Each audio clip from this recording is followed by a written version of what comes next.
Anak-anak dengar, taatlah pada orang tuamu, karena harus begitu di dalam Tuhan. Jangan bilang saya udah besar. Kalau kamu punya pendapat sendiri, sampaikan dengan baik. Tapi nggak ada ruginya taat sama orang tua.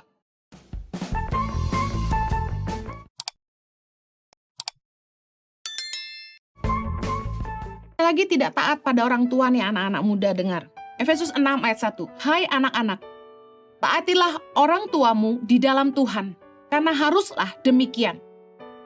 Anak-anak dengar, taatlah pada orang tuamu, karena harus begitu di dalam Tuhan. Jangan bilang saya udah besar. Kalau kamu punya pendapat sendiri, sampaikan dengan baik. Tapi nggak ada ruginya taat sama orang tua. Amsal 19 ayat 20 bilang gini, dengarkanlah nasihat dan terimalah didikan, supaya engkau menjadi bijak di masa depan. Kita tuh akan jadi orang yang bijak kalau kita tuh dengar didikan orang tua kita. Saya tuh belajar tentang jangan aji mumpung, saya belajar tentang bagaimana kita harus tahu berterima kasih sama orang, itu dari mama saya. Bagaimana kita menaruh belas kasihan orang miskin, itu dari mama saya dan papa saya. Bagaimana kita nggak memandang muka, kita memperlakukan semua orang sama, itu saya belajar dari papa saya. Jadi didikan orang tua itu yang membuat kita bijak di masa depan. Amsal 30 ayat 17 berkata gini, mata yang mengolok-ngolok ayah dan enggan mendengarkan ibu akan dipatuk gagak lembah dan dimakan anak Raja Wali. Ngeri ayatnya. Kita akan rugi sendiri kalau nggak dengerin nasihat orang tua kita. Karena orang yang bijak itu mendengarkan didikan. Supaya mereka terluput dari masalah. Ngapain bilang gini? Nanti biar saya belajar sendiri. Kalau saya bisa kasih tahu Anda, jangan jalan lewat situ macet. Kenapa Anda mau sombong dan bilang gini? Ah, sok tahu kamu. Udah, saya coba lewatin jalan itu. Akhirnya Anda kena macet. Padahal yang harusnya Anda bisa cari jalan lain karena saya sudah kasih tahu. Anda tidak perlu buat kesalahan kalau ada orang lain yang bisa kasih tahu Anda bagaimana supaya Anda tidak buat kesalahan yang sama. Bahkan kalau orang tuamu bikin salah, belajarlah dari kesalahan mereka. Kalau orang tuh bijaksana. Kalau Anda cerdas, Anda akan belajar dari kesalahan orang lain tanpa Anda harus mengalaminya sendiri. Keseringan kita menilai hidup orang lain tapi kita nggak mau belajar. Dengarkan nasihat orang tuamu.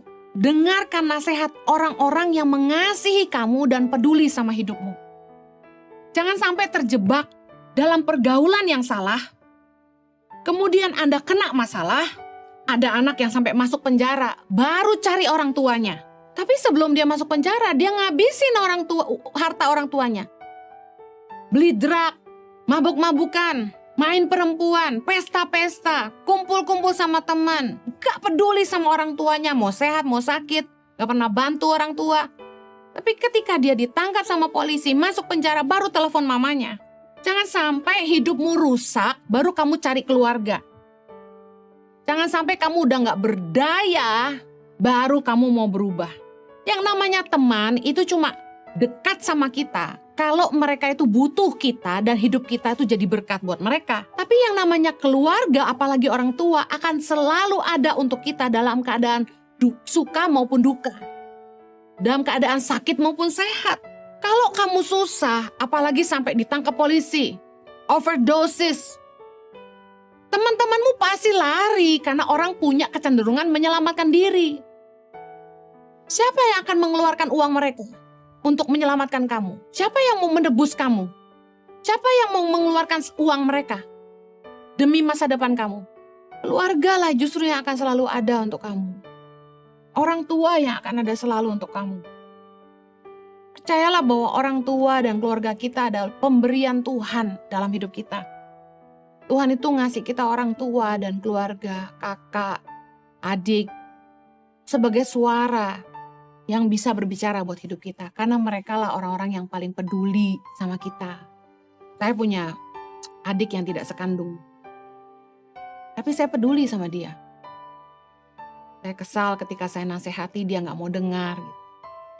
Dalam hati saya udah bilang gini, udah gue gak bakal nasehatin lagi, gue gak peduli sama dia. Tapi yang namanya kakak itu tetap kakak. Kita mengasihi adik kita. Kalau sampai dia susah, nggak mungkin kita diam aja. Nah, jangan sampai Anda yang masih remaja, baru berangkat dewasa, Anda lebih sayang temanmu, Anda lebih dengerin temanmu daripada orang tuamu dan kakakmu yang lebih peduli sama kamu. Kita pengen disayang, kita pengen dipedulikan. Dengar baik, orang boleh baik sama kita, tapi orang tua kita pasti lebih sayang kita. Mungkin ada di antara kalian yang bilang ini, enggak tuh Kak Heni, enggak tuh Bu Heni, enggak tuh Ci Heni.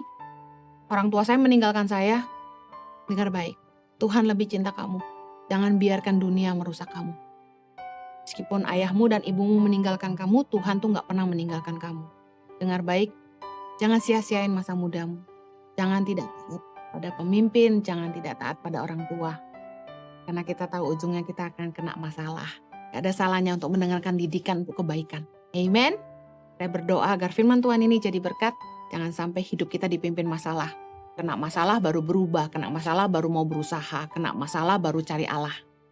Saya berdoa agar kita sungguh-sungguh mengandalkan Tuhan, melakukan apa yang benar, ambil jalan yang lurus, jangan menyimpang dari kebenaran. Jangan sampai kita melanggar aturan, dan juga jangan sampai kita melawan otoritas di atas kita. Supaya kita terhindar dari masalah.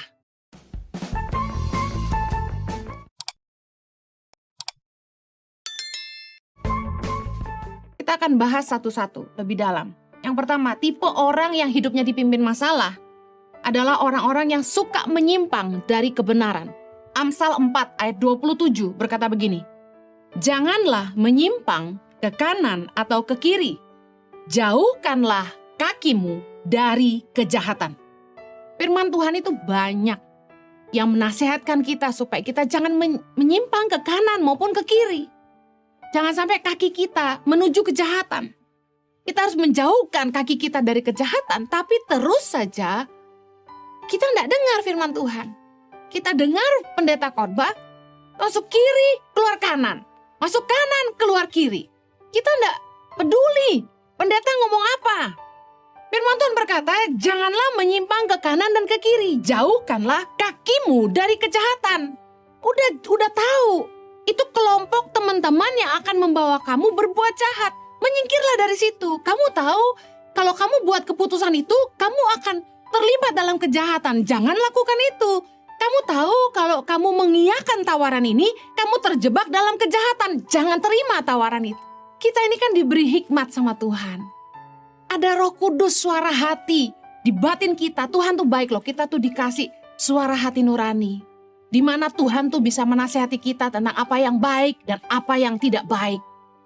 Tapi tetap saja, orang itu udah tahu itu jahat tapi tetap dilakukan. Orang yang suka menyimpang dari kebenaran, ya saya katakan jalan yang lurus, pasti hidupnya banyak masalah. Semua orang tahu ada aturan, ada hukuman, tapi toh orang tetap melanggar aturan. Contoh, pencuri, perampok, pembunuh. Mereka tahu itu kejahatan. Mereka tahu kalau mereka ditangkap, mereka akan kena hukuman. Tapi apakah orang berhenti mencuri? Apakah orang berhenti merampok? Apakah orang berhenti membunuh? Tidak.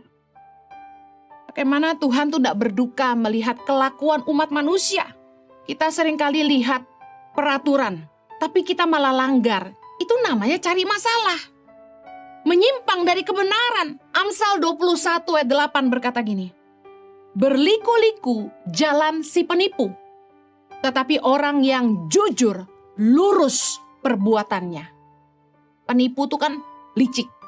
Harus mikirin strategi A, B, C, D untuk menipu seseorang. Kalau orang yang jujur, sincere, berintegritas, tulus dan murni, tuh nggak terlalu banyak mikir aneh-aneh gitu loh. Yang benar yang dilakukan, udah lurus saja. Hosea 14 ayat 10. Siapa yang bijaksana, biarlah ia memahami semuanya ini. Siapa yang paham, biarlah ia mengetahuinya. Sebab jalan-jalan Tuhan adalah lurus. Dan orang benar menempuhnya. Tetapi pemberontak tergelincir di situ. Kita tahu bahwa jalan Tuhan tuh lurus. Tuhan tuh mau kita jalan yang baik. Udahlah hidup baik-baik. Tapi beberapa orang merasa gini, bosen lah jadi orang baik. Nipu-nipu dikit lah. Pengen kaya mah gak bisa. Harus jujur gitu. Amsal 22 ayat 8 bilang gini, orang yang menabur kecurangan akan menuai bencana. Janganlah curang-curang sama orang. Kita akan menuai taburan kita. Ayub 4 ayat 8. Yang telah kulihat ialah bahwa orang yang membajak kejahatan dan menabur kesusahan, ia menuainya juga. Kita yang menggali lubang, kita yang akan masuk ke dalamnya. Hati-hati. Jangan membajak kejahatan, jangan menabur kesusahan, jangan bikin susah orang. Satu hari nanti kita yang dibikin susah sama orang lain. Dan jangan cari masalah, udah jangan menyimpang dari kebenaran. Yang sudah dibebaskan dari dosa. Ingat, Yesus sudah mati buat dosa-dosa kita. Jangan kembali lagi ke dalamnya. Cari masalah kalau menyimpang dari kebenaran. 2 Petrus 2 ayat 20. Sebab jika mereka oleh pengenalan mereka akan Tuhan dan Juru Selamat kita, Yesus Kristus, telah melepaskan diri dari kecemaran-kecemaran dunia, tetapi terlibat lagi di dalamnya, maka akhirnya keadaan mereka lebih buruk daripada yang semula. Karena itu, bagi mereka adalah lebih baik jika mereka tidak pernah mengenal jalan kebenaran daripada mengenalnya, tetapi kemudian berbalik dari perintah kudus yang disampaikan kepada mereka. Bagi mereka cocok apa yang dikatakan peribahasa yang benar ini. Anjing kembali lagi ke muntahnya dan babi yang mandi kembali lagi ke kubangannya. Jangan menyimpang dari kebenaran. Kalau kita sudah diselamatkan sama Tuhan, kita sudah dijamah sama Roh Kudus, kita sudah lahir baru, jangan lagi masuk ke dalam lumpur dosa. Kita diumpamakan seperti anjing yang kembali ke muntah dan babi yang kembali ke kubangannya. Kita mengotorkan diri kita sendiri. Apa akibatnya? Galatia 6 ayat 8. Sebab barang siapa menabur dalam dagingnya, ia akan menuai kebinasaan dari dagingnya. Tetapi barang siapa menabur dalam roh, ia akan menuai hidup yang kekal dari roh itu. Makanya udahlah, hidup itu jangan neko-neko.